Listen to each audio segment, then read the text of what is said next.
Come, let us explore how dark impulses could be rendered safe.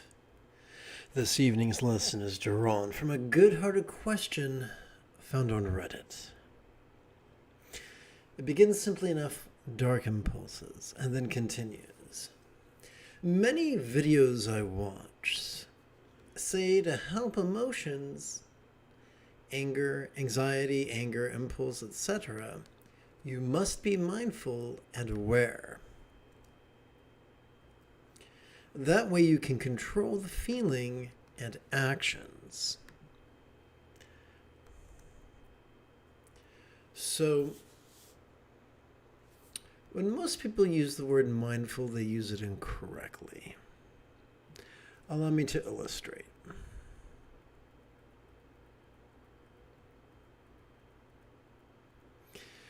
When many people use the word mindful, what they really mean is focus. And they mean actively focus or actively concentrate. Of course, the Sanskrit word for that would be shamatha. And the only part of the brain, to the best of my knowledge, that is capable of doing that is the medial prefrontal cortex. When we overuse that region, we wind up stimulating our amygdala, the seat of aggression and anxiety. So, concentration and controlling tendencies go hand in hand. Now let's go back to the original question.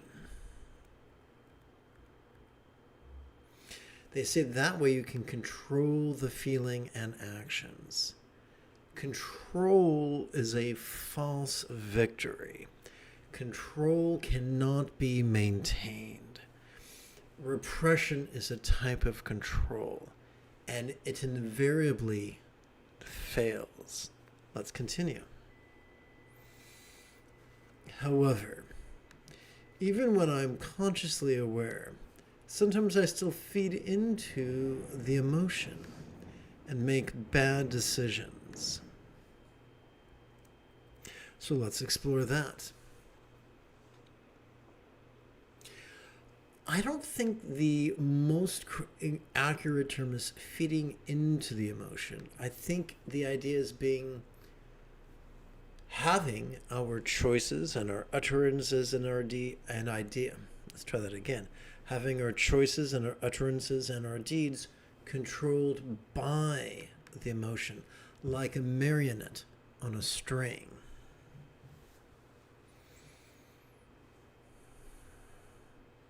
So the question is, once we are aware of our destructive emotion, how can we be free of its tyranny?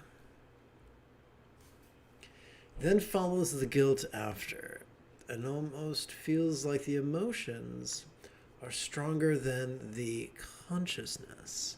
They are. How can I help that? Do I need to unlock high levels of consciousness? Is the only way to do that through meditation? In the words of Mike Waxman, yes, no, maybe kind of, sorta.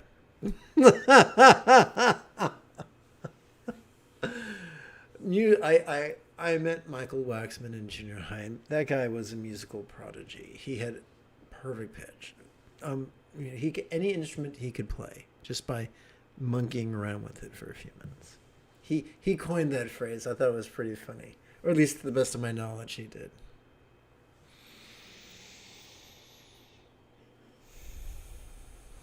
So meditation is always a good idea, but you don't need to unlock higher levels of consciousness. You just need a sounder strategy. And I'm going to share that strategy with you, but at the risk of insulting your intelligence. So I want you to promise not to punch your computer or me.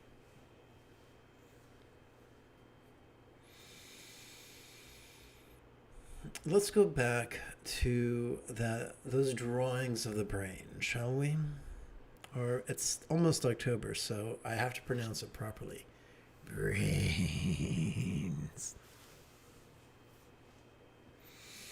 So neither the concentration afforded by the medial prefrontal cortex or the analysis afforded by the dorsolateral prefrontal cortex will give you the freedom from the destructive emotions that you desire. If anything, ironically, they will feed them.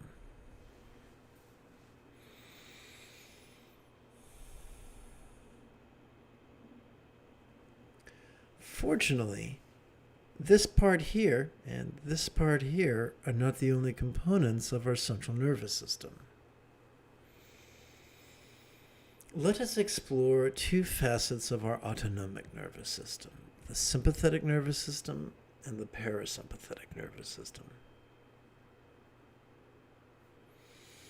The sympathetic nervous system is ensconced within the middle third of the spinal cord, and it has evolved not to concentrate, but instead to merely perceive in a sloppy manner, vulnerably, passively, viscerally, randomly, and even fleetingly, which I'm sure you can agree is the opposite of concentration. Now I'm going to insult your intelligence even further. This sympathetic nervous system has evolved to perceive sights, sounds, sensations, flavors, scents, and the like, including emotions, intentions, thoughts, memories, and imaginings. And so we haven't really answered your question yet. Yes, this can notice our destructive impulses. How's that going to help us? Here's how we get help. Every time we exhale, whether we know it or not, we are already wired to access the parasympathetic nervous system ensconced within the lower third and the upper third of that same spinal cord. This parasympathetic nervous system has evolved to support both physical relaxation as well as mental release. That is how you escape the tyranny of your destructive emotions. Consider, if you will, two boxers. The superior boxer might not be the strongest, but he's super clever. And when the big, strong guy punches, he's able to move just enough to avoid that punch. And even though the big, strong guy swings, he can't hit anything. Consider a snake, a rattlesnake, coiled, rattling its tail, baring its fangs. It looks like it's going to strike. Perhaps it will. But if that same snake is relaxed, it can't strike. It can only strike from a coiled position. Similarly, consider losing one's temper. It is explosive, is it not? One cannot lose one's temper from a state of tranquility. Do you see where I'm going with this? Consider a sneeze. You can't have a sneeze unless you first have the pre-sneeze, where you have a series of short breaths, like achoo. So if you arrest that process, you can't have the sneeze. Similarly, we're already wired to relax during our exhalation. So here's the rub. Number one, most of us are thunderously unaware of these mechanisms. We're unaware that during every inhalation we are wired to notice. We are unaware that during every exhalation we are wired to release. Worse than that, we squander our lives forever fighting these tendencies, fighting the perceptions, vulnerable, passive, visceral, random, and fleeting, fighting the release, physical and mental. that makes things worse. Much worse. What if, this is kind of wild, what if mindfulness and meditation were nothing more than a strategy to not only acquaint our cerebral cortex with the goings-on of the autonomic nervous system, but to empower it to actually cooperate with it? Not in a lame way that makes things worse, but in a really useful way. And so here's the wild thing. The most efficient way to practice mindfulness is to silently, mentally, and passively recite the demonstrative pronoun this during our inhalation. This induces the cerebral cortex to cooperate with our sympathetic nervous system. Similarly, the most efficient way to practice meditation is to silently, mentally, and passively recite the one-syllable verb ease during our exhalation. This induces our cerebral cortex to actively cooperate with our parasympathetic nervous system. And so instead of our brain cock-blocking our autonomic system, nervous system, not only does it get out of the way, but it supports its activity. That is the dynamo that drives the enlightenment machine.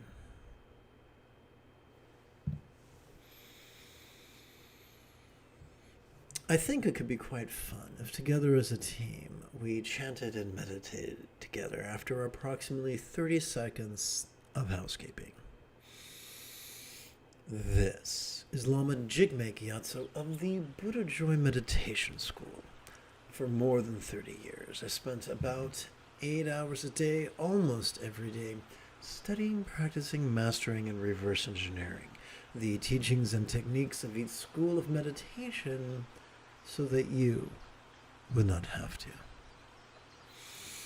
Welcome, my friends, to Meditate Like a Jedi, which is made possible due to the generosity of viewers just like you. And now, together as a team, let us play with the latest iteration of All Good One's Easy Meditation.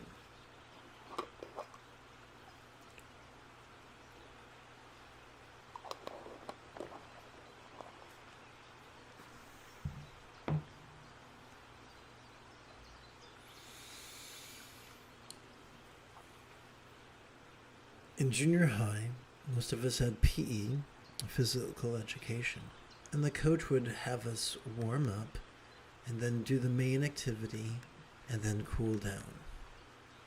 We're going to do something very similar tonight. The view of reality that supports letting go is the first fold of the Buddha's Eightfold Path. Therefore, let us turn our attention to Mahayoga's wisdom warm-up.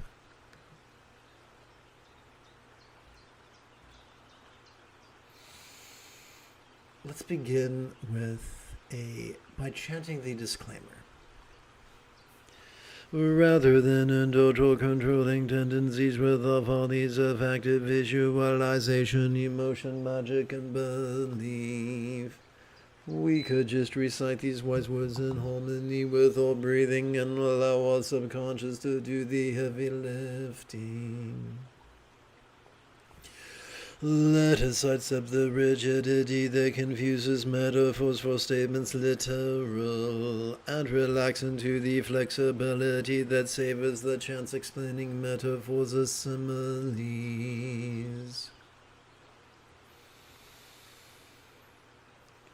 May we see how all circumstances or lots could be as impermanent and interdependent, as if they could blissfully melt into rainbow light that could delightfully absorb into this body or form. The Buddha was fond of breaking things down to the four bases of mindfulness: the circumstantial, the physical, the interpersonal, and the mental. We begin tonight with the circumstantial.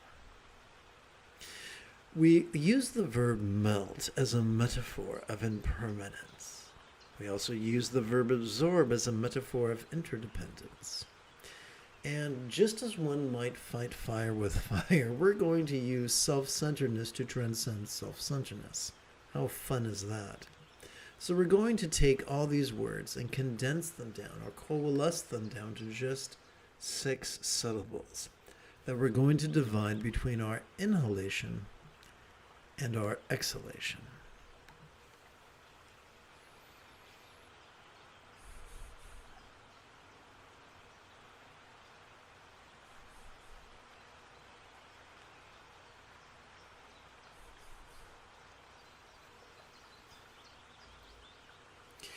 May we feel... So let's look at this word may. We are not praying to a real or imagined entity. We are simply using words to guide intentions, which in turn guide thoughts, which in turn guide energy, which in turn guides matter.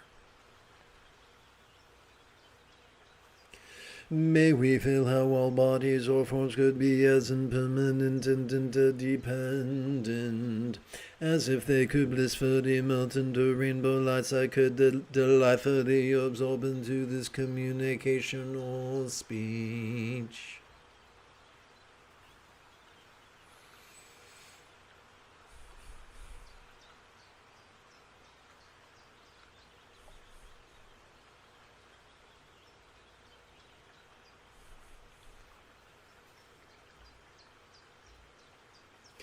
May we hear how all interpersonal speech could be as impermanent and interdependent, as if it could blissfully melt into rainbow light that could delightfully absorb into this mind.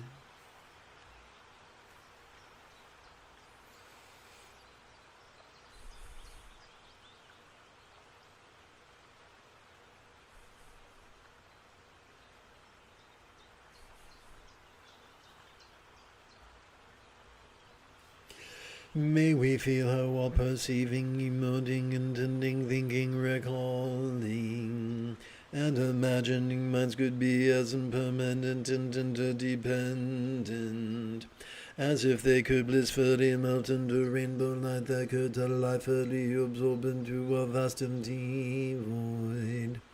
Like the illusion of the infinite azure sky on a bright and beautiful cloudless morn, which, although tantalizing to the eye, could be not graspable to the hand.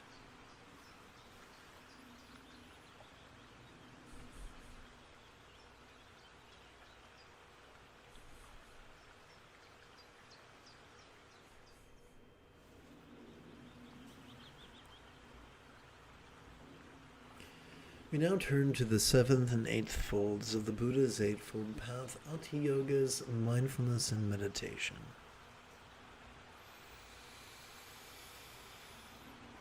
Allow me to take an opportunity to insult your intellect. The most efficient way to practice mindfulness authentically is to silently, mentally, and passively recite the demonstrative pronoun this during each inhalation.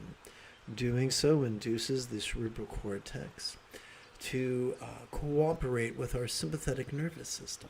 The sympathetic nervous system, ensconced within the middle third of our spinal cord, has evolved to perceive vulnerably, passively, viscerally, randomly, and passively. To perceive sight, sound, sensations, flavors, scents, and the like, including emotions, intentions, thoughts, memories, and imaginings. What are we to do with such things? Meditate. And the most effective way to authentically meditate is to silently, mentally, and passively recite the one-syllable verb ease during our exhalation. This induces our cerebral cortex to cooperate with our parasympathetic nervous system. This parasympathetic nervous system is ensconced within both the lower third as well as the upper third of that same spinal cord. This parasympathetic nervous system has evolved to support both physical relaxation as well as mental release.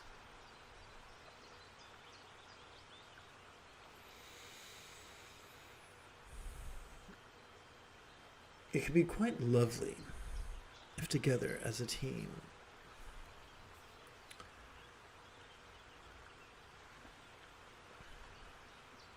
we could meditate for more than 12 rounds, for more than 8 sets of 12 rounds, but for actually 4 collections of 8 sets of 12 rounds. What follows is Mudra Ano Yoga's energy work, or what I like to call Buddhist hand jive. So let's begin with a simple question. How does one keep track of 12 rounds? And for that matter, what's a round? A round is simply one inhalation and one exhalation, a set, if you will, a set of 2. So how are we going to count 12 of these bad boys? Simple. During each inhalation, while we're silently and mentally reciting this, we can advance the tip of our right thumb, beginning with our little finger and moving along. So I'm going to tap button 4 so you can get the jumbo screen, and let's practice together right now. This is.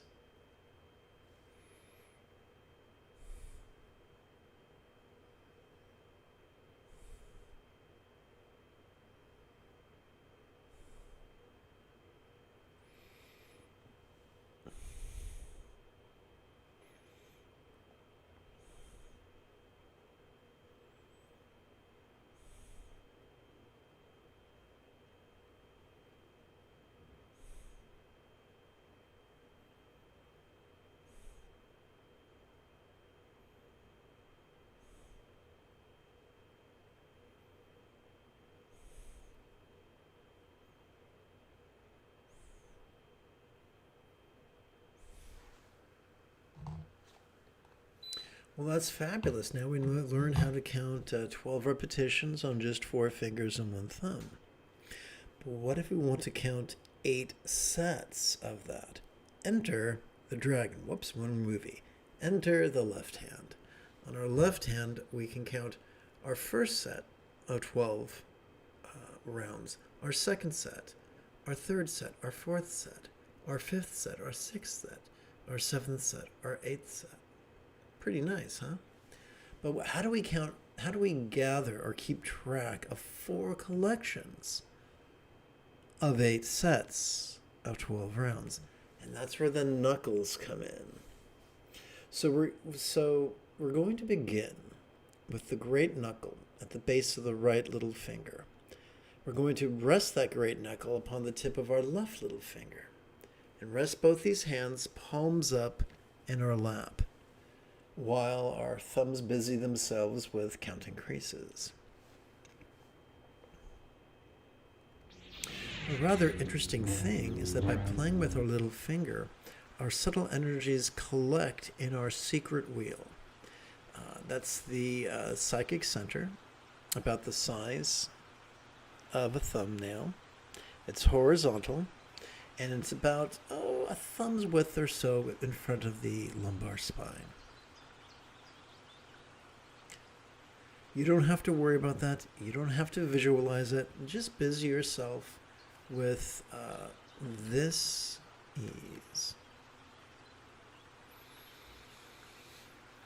I'm going to take a moment to remind you of the iconography of this image. Their nudity reminds us of the vulnerability crucial to mindfulness.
By resting the great knuckle at the base of our right ring finger upon the tip of our left ring finger,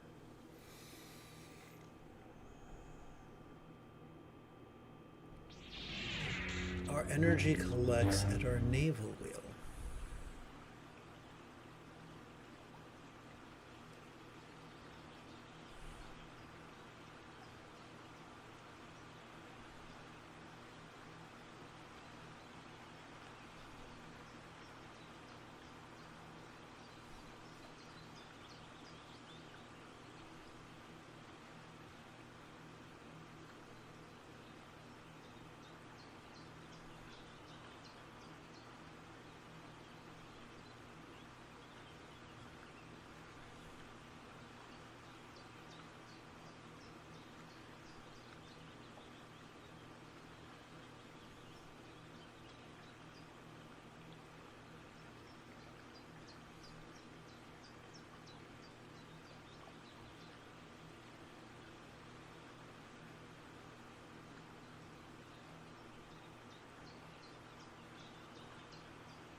Let us turn our attention to the great knuckle at the base of our right middle finger and rest it gingerly upon the tip of the left middle finger, and then rest these both these two hands palms up in our lap.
Let us draw our attention to the great knuckle of the base of our right index finger and gingerly rest it upon the tip of our left index finger.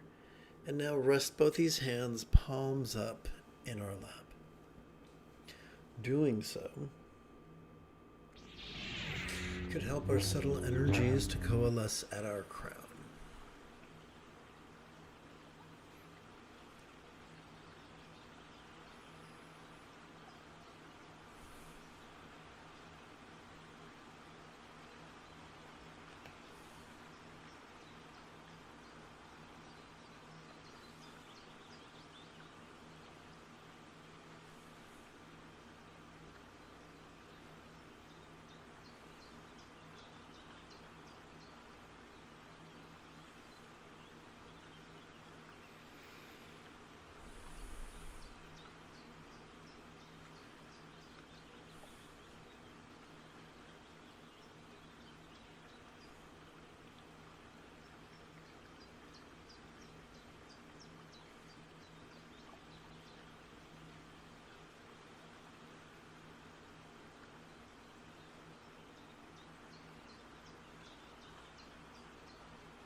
We now switch gears from silent meditation to mantra meditation.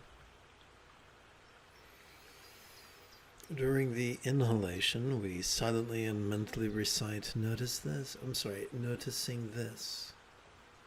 This refers to whatever pierces our sphere of perception, be it sight, sound, sensation, flavor, scent, or the like, including emotion, intention, thought, memory, or imagining. During our exhalation, we physically relax as best we can while striving to chant this 12-syllable mantra 3 times per breath. Now, if this is your first time hanging out with me, do give yourself permission to have a learning curve. I'm going to wet my whistle.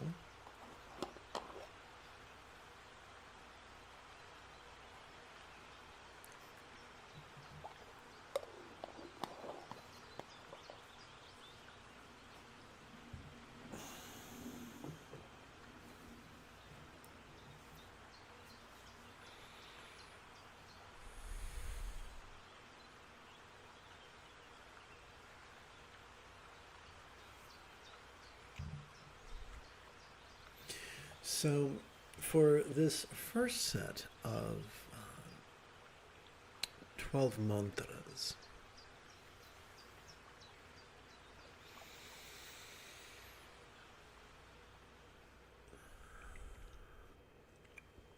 we're going to count 1 breath per finger, 3 mantras per breath. For this first set of 12 mantra recitations or repetitions, we're going to rest each knuckle upon its corresponding finger while our thumbs count.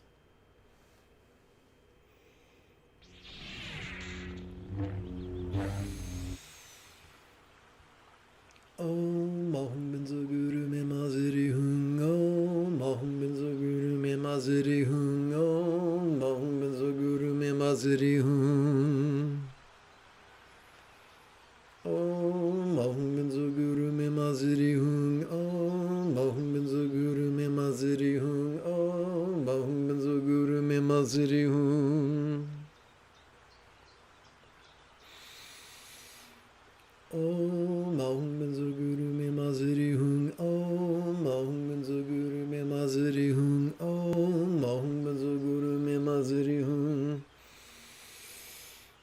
Om Ahum Benzo Guru Me Maziri Hung Om Ahum Benzo Guru Me Maziri Hung Om Ahum Benzo Guru Me Maziri Hung.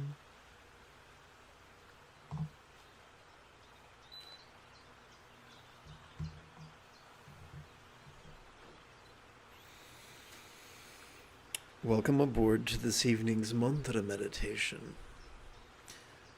Now we're going to use a different mudra or hand gesture. For the next 4 breaths, let us rest the tip of our let us rest the great knuckle at the base of our right little finger upon the tip of our left little finger.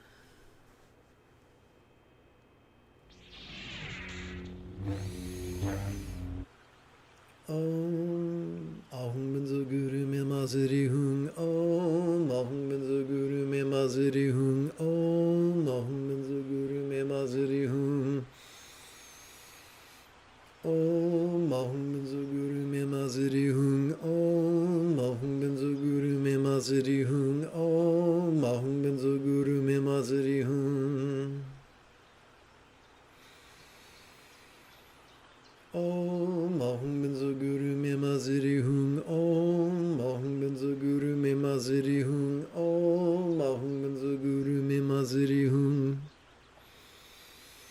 Om Ahum Benzo Guru Me Maziri Hung Om Ahum Benzo Guru Me Maziri Hung Om Ahum Benzo Guru Me Maziri Hung.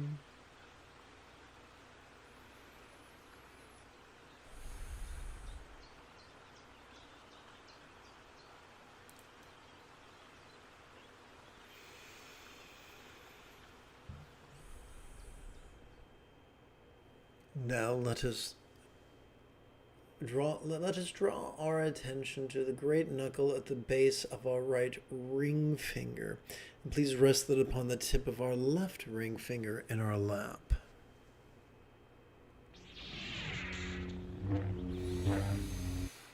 Om Mahum Benzo Guru Mimaziri Hung Om Mahum Benzo Guru Mimaziri Hung Om Mahum Benzo Guru Mimaziri Hung Om Mahum Benzo Guru Mimaziri Hung Om Mahum Benzo Guru Mimaziri Hung Om Mahum Benzo Guru Mimaziri Hung Om Mahum Benzo Guru Mimaziri Hung Om Mahum Benzo Guru Mimaziri Hung Om Mahum Benzo Guru Mimaziri Hung Om Mahum Benzo Guru Mimaziri Hung Om Mahum Benzo Guru Mimaziri Hung Om Mahum Benzo Guru Mimaziri Hung. Now let us rest the great knuckle at the base of our right middle finger upon the tip of our left middle finger in our lap.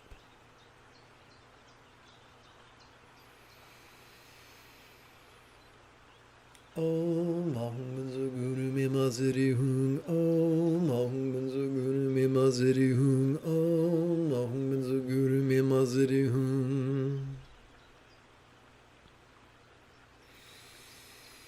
Om Mahum Benzo Guru Mimaziri Hung Om Mahum Benzo Guru Mimaziri Hung Om Mahum Benzo Guru Mimaziri Hung Om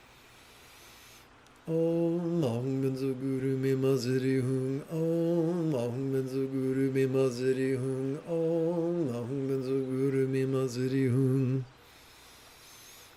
Om Mahum Benzo Guru Mimaziri Hung Om Mahum Benzo Guru Mimaziri Hung Om Mahum Benzo Guru Mimaziri Hung.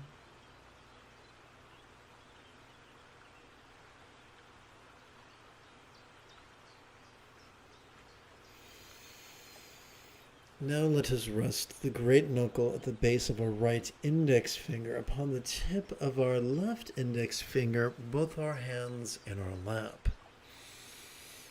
Om Mahum Benzo Guru Mimaziri Hung Om Mahum Benzo Guru Mimaziri Hung Om Mahum Benzo Guru Mimaziri Hung Om Mahum Benzo Guru Mimaziri Hung Om Mahum Benzo Guru Mimaziri Hung Om Mahum Benzo Guru Mimaziri Hung Om Mahum Benzo Guru Mimaziri Hung Om Mahum Benzo Guru Mimaziri Hung Om Mahum Benzo Guru Mimaziri Hung Om Mahum Benzo Guru Mimaziri Hung Om Mahum Benzo Guru Mimaziri Hung Om Mahum Benzo Guru Mimaziri Hung. Having completed our meditation, we now turn our attention towards, well, in light of the fact that loving kindness comprises 50% of the Buddha's Eightfold Path, let us now practice Mahayoga's compassionate cool down. We shall begin by chanting a disclaimer.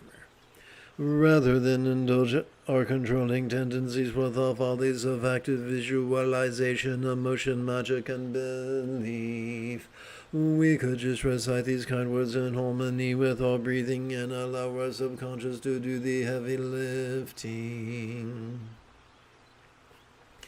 Let us therefore size up the rigidity that confuses metaphors or statements literal, and relax into the flexibility that savors the chance explaining metaphors as similes. So, despite the presence of the word may, we're not praying now.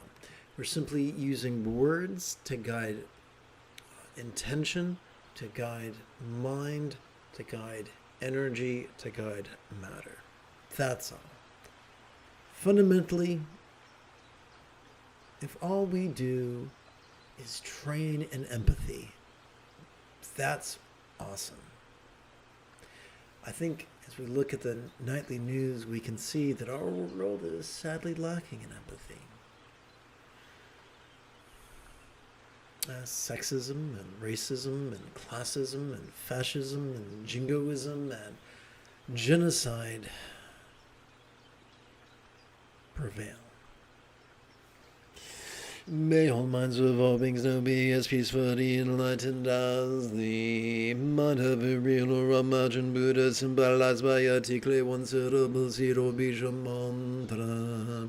We now take all these words and coalesce them into just 6 syllables, which we bija-wise for our minds, which we silently and mentally recite during the inhalation. During the exhalation, we physically relax as best we can, while striving to chant the 12-syllable mantra 3 times per breath for 4 breaths.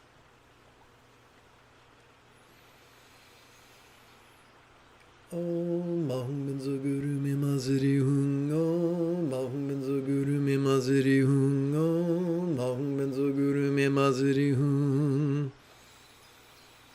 Om Mahum Benzo Guru Me Maziri Hung. Om Mahum Benzo Guru Me Maziri Hung. Om Mahum Benzo Guru Me Maziri Hung. Om Mahum Benzo Guru Me Maziri Hung. Om Mahum Benzo Guru Me Maziri Hung. Om Mahum Benzo Guru Me Maziri Hung. Om Mahum Benzo Guru Me Maziri Hung. Om Mahum Benzo Guru Me Maziri Hung. Om Mahum Benzo Guru Me Maziri Hung.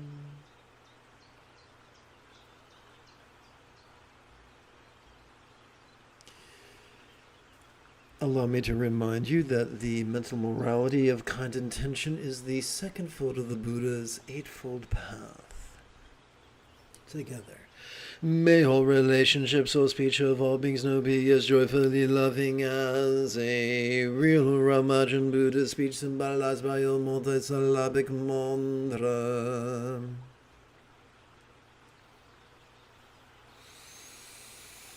Om Mahum Benzo Guru Me Maziri Hung. Om Mahum Benzo Guru Me Maziri Hung. Om Mahum Benzo Guru Me Maziri Hung. Om Mahum Benzo Guru Me Maziri Hung. Om Mahum Benzo Guru Me Maziri Hung. Om Mahum Benzo Guru Me Maziri Hung. Om Mahum Benzo Guru Me Maziri Hung. Om Mahum Benzo Guru Me Maziri Hung. Om Mahum Benzo Guru Me Maziri Hung. Om Mahum Benzo Guru Me Maziri Hung. Om Mahum Benzo Guru Me Maziri Hung. Om Mahum Benzo Guru Me Maziri Hung. The interpersonal morality of kind communication is the third fold of the Buddha's eightfold path.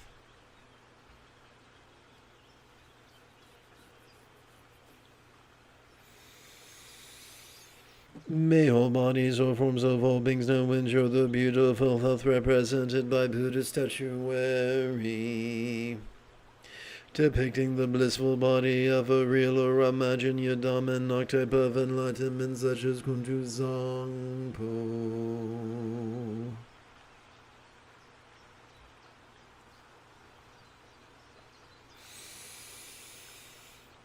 Om Mahum Benzo Guru Me Maziri Hung. Om Mahum Benzo Guru Me Maziri Hung. Om Mahum Benzo Guru Me Maziri Hung.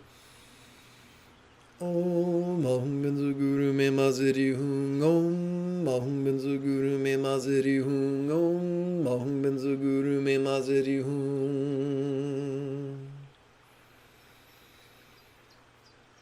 Om Mahum Benzo Guru Me Maziri Hung. Om Mahum Benzo Guru Me Maziri Hung. Om Mahum Benzo Guru Me Maziri Hung.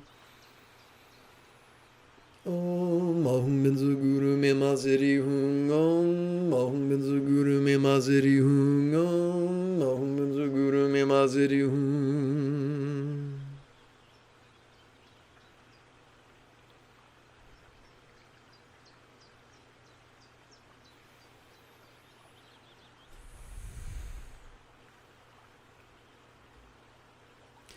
The physical morality of kind conduct is the fourth fold of the Buddha's Eightfold Path. May all circumstances or lots of all beings know have the safe fortune or boon, as a Buddha's real or imagined paradise, pure land or Vanti.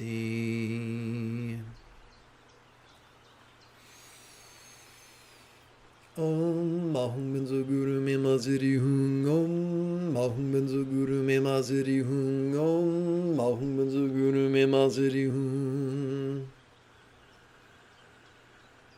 Om Mahum Benzo Guru Me Maziri Hung Om Mahum Benzo Guru Me Maziri Hung Om Mahum Benzo Guru Me Maziri Hung Om Mahum Benzo Guru Me Maziri Hung Om Mahum Benzo Guru Me Maziri Hung Om Mahum Benzo Guru Me Maziri Hung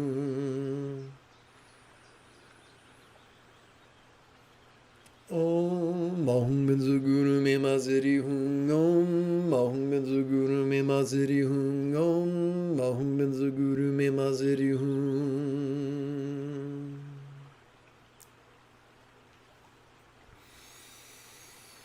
The circumstantial morality of kind commerce is the fifth fold of the Buddha's Eightfold Path. If you feel that I have earned it, you could give this live stream a thumbs up. You could even help support this channel. In approximately 10 and 2/3 hours, I would very much like to return to lead tomorrow's early morning meditation class and group practice. And if you are as geeky as me, may the Force be with you always.